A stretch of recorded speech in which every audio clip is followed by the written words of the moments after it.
On September 28, 2023, this woman fled her residence and sought refuge at the Indiana State Police Station due to the threatening behavior of her schizophrenic son, Damon Hubbard, aged 47. He had been causing distress at his parents' home for an extended period during his schizophrenic episodes and disclosed to his mother that he would harm her if she revealed any information about him.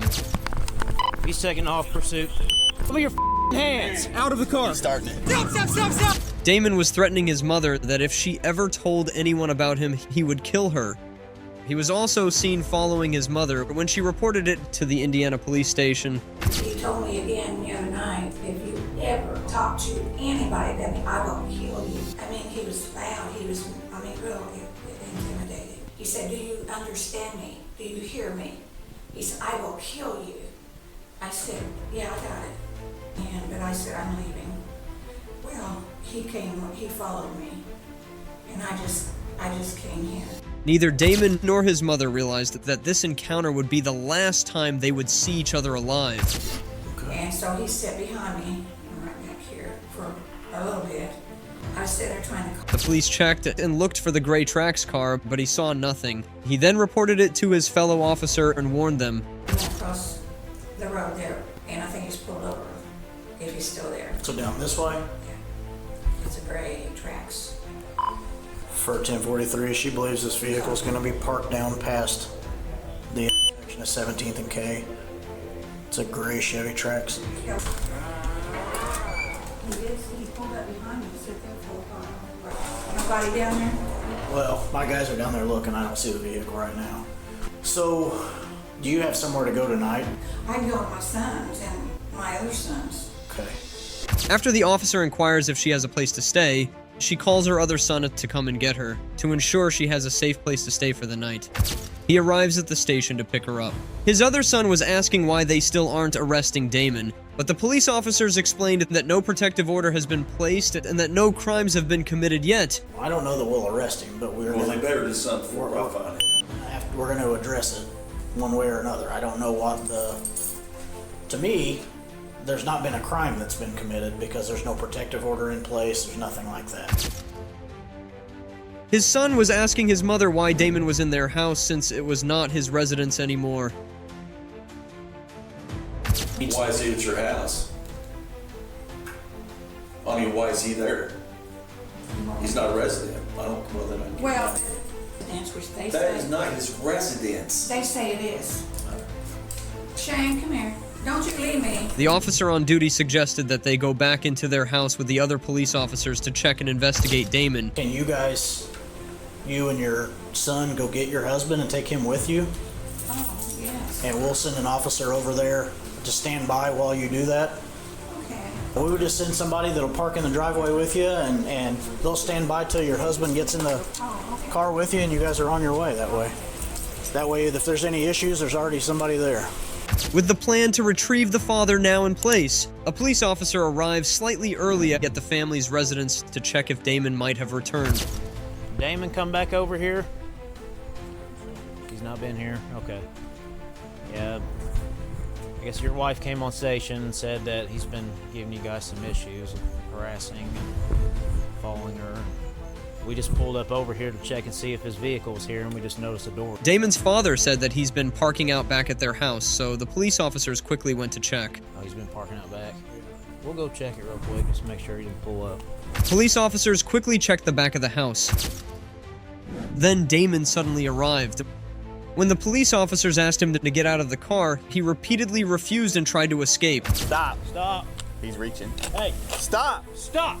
Stop the car now. He's reaching. Stop the car. Stop. Stop the car now. The police repeatedly asked Damon to get out of the car, but he only answered, "For what?" Show me your fucking hands. Now. Show your hands now. Show your hands now. Because I fucking said so. That's not a home. Absolutely it is. 237. I'm almost there. Keep your hands up. Back of the house. Then the police officers decided to call for backup. Hands up!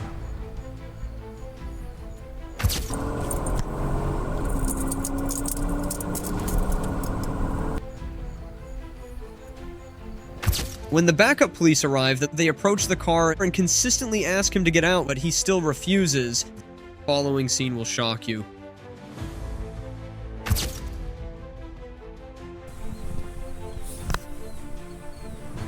Out of the fucking car! Out of the car! All right, one of you on me. Out of the car! Out of the car! As you can see in this scene, the officers were already near Damon, but he just stared at them and then started his car. Get out of the car! You want me to go the other side? No. Because we told you to! Out of the car now before this gets worse. Get out of the car and we'll talk about it. You can get out of the car or we're gonna drag you I out. already seen him driving, so he's going to jail no matter what. Out of the car. He's starting it. Stop! He's taking off pursuit.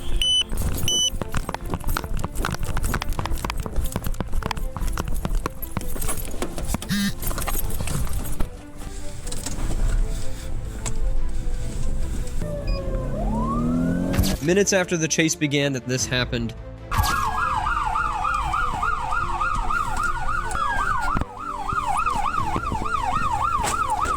Stop!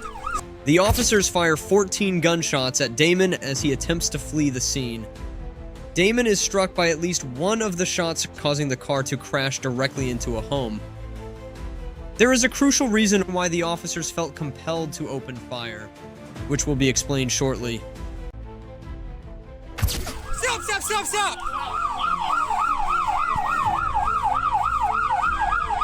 Hey, get back behind the car! Get back behind the car! Tom, get back behind the car! I'm grabbing that shield!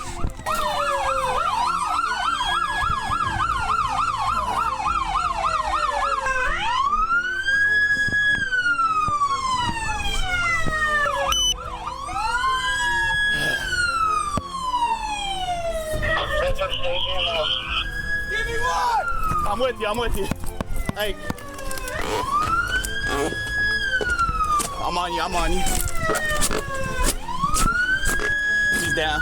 Officers immediately began administering aid to Damon and swiftly transported him to a nearby hospital where he later succumbed to his injuries. A total of 3 officers discharged their duty weapons during the incident and were subsequently placed on administrative leave. Following thorough examination of both body camera footage and Damon's toxicology reports, it was revealed that Damon had accelerated his car towards an officer, endangering lives. Additionally, the toxicology reports indicated the presence of amphetamine and a blood alcohol level of 0.97%. significantly above the legal limit. The 3 officers have since resumed duty, and Damon's family has refrained from making further statements. County Prosecutor Samuel Arpthy concluded that the officers' actions were justified in preserving life.